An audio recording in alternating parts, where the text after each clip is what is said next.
हम सभी के जीवन में अनुशासन का होना बहुत ज़्यादा ज़रूरी है। यूँ तो जब हम छोटे हुआ करते थे या तो हमें तब अनुशासित रखा जाता था, या फिर जब हम स्कूल कॉलेज में हुआ करते थे तब हम अनुशासन का मतलब जानते थे।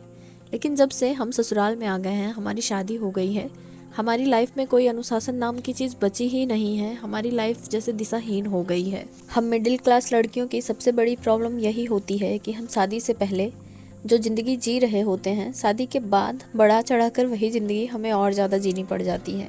और हमारे सपने ना कुछ और हुआ करते हैं। टीवी सीरियल देखकर हमें ऐसा लगता है ना कि आफ्टर मैरिज हमारी लाइफ बहुत ज़्यादा बदलने वाली है। पर हम लड़कियों की लाइफ में ऐसा कुछ भी नहीं होता है। हमें लगता ज़रूर है कि आफ्टर मैरिज बहुत कुछ बदलने वाला है, पर ये जो चमक धमक होती है ना शादी वाली, ये शादी के दिन तक ही रहती है। शादी के बाद तो असली स्ट्रगल शुरू होता है और हम कहीं ना कहीं सबको खुश रखने में और अपनी जिम्मेदारियां निभाने में ना अपनी चीज़ों को छोड़कर फिर एकदम से दिशाहीन होकर ही जीने लगते हैं। पहले ऐसा ज़रूर होता था कि जो ये हमारा पितृसत्तात्मक समाज है सिर्फ जेंट्स लोगों को अलाउ करता था अपने घर के फाइनेंशियल सिचुएशन को अच्छा करने के लिए, या फिर किसी भी प्रॉब्लम को संभालने के लिए, बाहर निकलने के लिए। क्योंकि पहले के टाइम में लड़कियों को अलाउड नहीं होता था। लड़कियां सिर्फ ऐसा होता था ना कि सिर्फ घर के काम करने के लिए ही बनी हुई होती थी। पर आज के टाइम में ऐसा बिल्कुल नहीं है। मुझे ऐसा लगता है कि लगभग 100 में से 95 लड़कियां ऐसी हैं जो कि एजुकेशन ले चुकी हैं, एजुकेटेड हैं। तो हम लड़कियों को भी ये चीज़ सोचनी चाहिए कि हमने ये जो एजुकेशन लिया है, ये जो डिग्रियां हासिल की हैं, क्या इन्हें अलमारी में संभाल कर रखने के लिए ली हैं? इनका कुछ यूज होना चाहिए अच्छा खासा। इतना बड़ा स्वस्थ शरीर लेकर सिर्फ 2 टाइम का खाना बनाकर रोते रहते हैं कि हमने इतना काम किया, पूरा दिन हम थक गए। इन सब चीज़ों से बाहर निकल कर थोड़ा सा अपने आप को अनुशासित रखकर क्या कुछ और नहीं किया जा सकता लाइफ में? मैं इस बात से बिल्कुल इनकार नहीं करती कि आफ्टर मैरिज हमारे ऊपर इतने सारे प्रेशर होते हैं। हमारा बेबी भी हो जाता है, हम थक जाते हैं। काम का प्रेशर और जिम्मेदारियां इतना ज़्यादा होती हैं कि हमें समझ में नहीं आता कि हम क्या करें। पर क्या ऐसा हो सकता है कि हम थोड़ा सा अपने लिए टाइम निकाल कर अपनी चीज़ों पर थोड़ा सा ध्यान दें? जो भी हमें करना हो, पढ़ाई हो गया, सिलाई हो गया, पार्लर हो गया, या फिर कोई भी XYZ कोई भी चीज़, तो हम अगर उसके लिए थोड़ा थोड़ा टाइम निकालेंगे तो क्या हम अपनी पीढ़ी को चेंज नहीं कर सकते?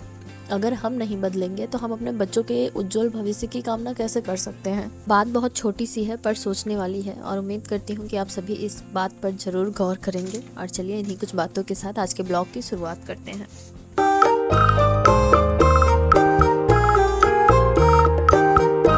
Morning to all of you, welcome back to my channel Stree dream. कैसे हैं आप सभी? उम्मीद करती हूँ कि आप सभी बहुत ही अच्छे होंगे, स्वस्थ होंगे और खूब मन लगाकर पढ़ाई कर रहे होंगे।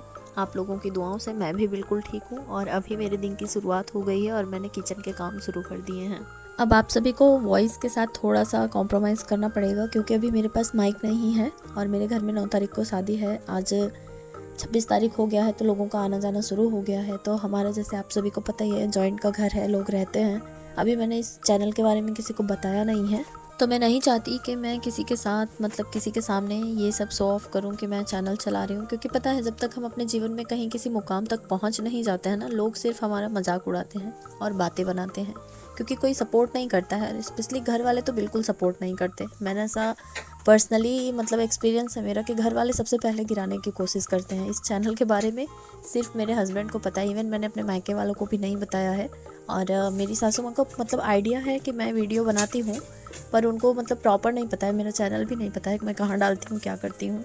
उम्मीद करती हूँ कि आप सब मेरी प्रॉब्लम को समझेंगे और मेरा साथ ज़रूर देंगे। और अभी मैं आप लोगों से ना खाने वाने के बारे में नहीं बात करूँगी, मैं आप लोगों से कुछ आप लोगों के कमेंट्स के बारे में बात करूँगी जो कि मुझसे पूछे जाते हैं। और ऐसे रिप्लाई में उनका आंसर करना पॉसिबल नहीं हो पाता, तो मैंने सोचा था कि जब भी मैं वीडियो बनाऊँगी तो उसमें उन सब कमेंट्स के आंसर ज़रूर दूँगी। एक सबसे पहला कमेंट का मैं आंसर करना चाहूँगी। एक हमारी बहन है जो कि बहुत सारे क्वेश्चंस, मुझे लगता है हर वीडियो पर वो पूछ डाली हैं कि मतलब कैसे शुरू करें पढ़ाई, क्या करें, कहाँ से शुरू करें, मतलब समझ नहीं आता। देखिए, ऐसा है ना कि शुरू करने का कोई टाइम नहीं होता है। सिर्फ टाइम का ही इंतज़ार करके मैंने अपने 5 साल वेस्ट कर दिए। मैं पढ़ने में बहुत अच्छी थी और मुझे ऐसा लगता था ना कि मैं यहाँ पर रहकर पढ़ाई नहीं कर पाऊँगी। मैं हमेशा से ये सोचती थी कि जब मैं यहाँ से निकलूँगी, जैसे इलाहाबाद मुझे जाना था, मैं जब यहाँ से हट जाऊँगी उसके बाद फिर मैं पढ़ाई स्टार्ट करूँगी। पर कभी कभी क्या होता है ना कि हमारी परिस्थितियाँ और हमारी कुछ किस्मत भी कह लीजिए साथ नहीं देती है, और हम जो चाहते हैं ना वो हम नहीं कर पाते हैं। तो इससे बेहतर यही है ना कि हम जहाँ हैं, जो भी हैं, जैसे भी हैं, वहीं से शुरू कर दें और एक एक स्टेप बढ़ाएंगे तो उसमें हम फिर पॉजिटिव होते जाएंगे और हमारे अंदर ना खुद ही कॉन्फिडेंस आएगा और हम करते करते ना खुद मतलब एक लेवल तक पहुँचा लेंगे किसी भी चीज़ को। और इस चीज़ के बारे में ना मुझे बहुत अच्छा एक्सपीरियंस मिला है अपनी लाइफ से, क्योंकि मैं जैसे आप लोगों से हमेशा कहती हूँ कि मेरे पेरेंट्स नहीं रहे हैं। जब मैं 8 साल की थी तभी से मेरे पेरेंट्स नहीं रहे हैं। अभी मैं इस बारे में बात नहीं करना चाहती, क्योंकि अभी मैं बिल्कुल अपना मूड ऑफ नहीं करना चाहती, क्योंकि पता है बहुत ही ये सेंसिटिव टॉपिक है पेरेंट्स का। और अभी मैं बिल्कुल दुखी मतलब होना ही नहीं चाहती। मैं कभी ज़रूर बताऊँगी आप सभी को कि क्या हुआ था, कैसे हुआ था। अभी के लिए बस मैं यही कहूँगी कि अगर आप लोग किसी भी फील्ड में पढ़ाई शुरू करना चाहते हैं तो शुरू कर दीजिए, क्योंकि अब तो ये भी नहीं है ना कि हम घर से बाहर निकलेंगे तभी पॉसिबल हो पाएगा, क्योंकि दुनिया भर की ऑनलाइन क्लासेस चलती हैं और बहुत सारे ऐसे कंटेंट यूट्यूब पर भी भरे पड़े हैं। हमें कहीं भी कुछ भी सर्च करने की ज़रूरत नहीं है। हम सिर्फ मतलब यूट्यूब से भी अगर पढ़ना चाहें ना तो पढ़ाई कर सकते हैं। और ऐसे कई सारे इंटरव्यू भी आजकल आते हैं मार्केट में। जब भी किसी एग्ज़ाम का रिजल्ट आता है, बहुत लोग घर से ही पढ़कर बहुत कुछ एग्ज़ाम क्वालिफाई कर लेते हैं। बस एक कॉन्फिडेंस होना चाहिए और यही सब सोचकर मैंने भी शुरू किया है। हाथ पर हाथ रखकर बैठने से तो अच्छा है ना कि एक कदम बढ़ाया जाए, शुरुआत की जाए किसी भी फील्ड में, जो भी हमें जिस भी फील्ड में इंटरेस्ट हो। अब तो घर बैठे इंसान सोशल मीडिया से भी इनकम कर ले रहा है।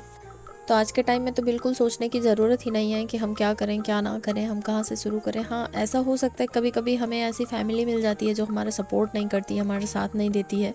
इवन कभी कभी ऐसा भी हो जाता है कि हमारे हस्बैंड भी हमारा सपोर्ट नहीं करते हैं। पर हमें कोशिश करते रहनी चाहिए। क्या पता एक ना एक दिन उनकी भी सोच बदल जाए, घर वालों की भी सोच बदल जाए। पहले हम करना तो शुरू करें। अगर हमें करते देखेंगे तो क्या पता लोगों की धारणा चेंज हो जाए हमारे प्रति कि ये इतनी मेहनत कर रही हैं, इनका साथ देना ज़रूरी है। अब मुझे लगता है कि मुझे इस बारे में बिल्कुल बताने की ज़रूरत नहीं पड़ेगी कि एक हाउसवाइफ कहाँ से शुरू करे, कैसे पढ़े, क्या करे। इसके बारे में मैंने बहुत अच्छे से क्लियर कर दिया। एक क्वेश्चन मुझे और आता है कि मैंने इतना लेट प्रिपरेशन क्यों स्टार्ट किया। भैया देखिए, मैंने बिल्कुल भी लेट प्रिपरेशन नहीं स्टार्ट किया है। मेरी बहुत ज़्यादा एज नहीं है, मैं 96 की पैदा हुई हूँ। मैं लेट इस वजह से हो गई हूँ, मैं अभी तक मतलब बेरोज़गार इस वजह से हूँ ना कि देखिए फैमिली सपोर्ट बहुत बड़ा सपोर्ट होता है और अपने पेरेंट्स जो डिसीज़न लेते हैं और गार्जियन जो डिसीज़न लेते हैं उसमें बहुत ज़्यादा फ़र्क होता है। हमारे पेरेंट्स, हम अगर उनसे बात करते हैं, उनको कन्विंस करने की कोशिश करते हैं ना तो वो कन्विंस भी हो जाते हैं। पर जो हमारे गार्जियन होते हैं ना, वो अगर जैसे हमारे पेरेंट्स नहीं हैं तो बस उनका सोचना यही होता है कि पढ़ा लिखा दो और मतलब किसी काबिल बना दो, अदरवाइज़ बस शादी कर दो, अपने घर जाएंगे, उसके बाद फिर करेंगे जो करना होगा।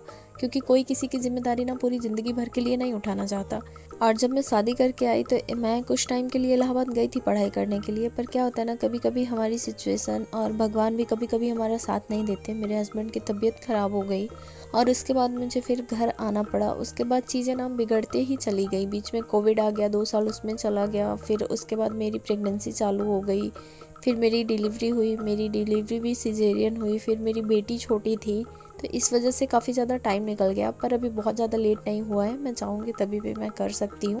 और ये जो भी चीज़ें बीती हैं, मैंने कभी भी अपनी पढ़ाई नहीं छोड़ी थी। भले मैं रोज़ ना पढूँ, हफ्ते में पढूँ, 15 दिन में पढूँ या फिर 1 महीने में पढूँ, पर मैं पढ़ाई ज़रूर करती थी। कभी मुझे ये नहीं लगा था कि मैं पढ़ाई हमेशा के लिए छोड़ दूँगी।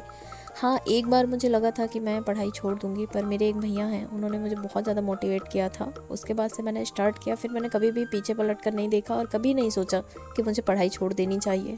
तो मैंने कुछ रिप्लाई कर दिए हैं। उम्मीद करती हूँ कि आप सभी को मेरी बातें समझ में आई होंगी। और आप लोगों से बातों ही बातों में समय कब बीत जाता है पता ही नहीं चलता। और अभी टाइम हो चुका है आप सभी से अलविदा लेने का। उम्मीद करती हूँ कि ये वीडियो आप सभी को पसंद आया होगा। और अगर पसंद आया तो please like, share and subscribe ज़रूर कीजिएगा। मुझे बहुत ज़्यादा मोटिवेशन मिलता है और अच्छा भी लगता है। आज के लिए बस इतना ही, फिर मिलती हूँ एक नए वीडियो के साथ।